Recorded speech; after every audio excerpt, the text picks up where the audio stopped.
Il sud del Veneto, cioè Chioggia, Rosolina, Portoviro, Porto Tolle, sono stati i comuni più colpiti, però abbiamo avuto danni anche a San Michele al Tagliamento, in parte a Caorle, Jesolo, ovviamente Eraclea e Cavallino Treporti. Qualcuno di più, qualcuno di meno, ma tutti i comuni del litorale veneto hanno subito danni anche molto seri dall'ultima mareggiata.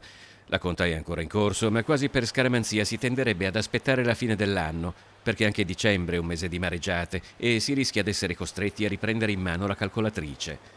L'unica cosa certa è che comunque ciò che è accaduto la settimana scorsa ha lasciato un conto salato, come a Jesolo per esempio. Sicuramente sarà più di 1 milione di euro, tant'è che noi abbiamo già scritto alla Regione per segnalare lo stato di crisi e quindi iniziare a ragionare assieme. Il comune di Jesolo stanzia quasi €500.000 quest'anno per gli interventi di ripascimento meccanico, quindi lo spostamento della sabbia, però è evidente che è necessario un intervento anche strutturale che dovrebbe sostanziarsi secondo noi anche in un ripristino della spiaggia sommersa, che è il primo modo per fare protezione della costa. Parallelamente a questo, i comuni del litorale si stanno muovendo per mettere a punto un sistema di difesa strutturale dalle mareggiate, con la coscienza che le varie realtà che compongono la costa richiederanno soluzioni diversificate. Noi come sindaci della costa, della conferenza, abbiamo commissionato insieme con Regione Veneto e con la Camera di Commercio un importante studio da parte di tecnici olandesi che si avvierà nei prossimi mesi.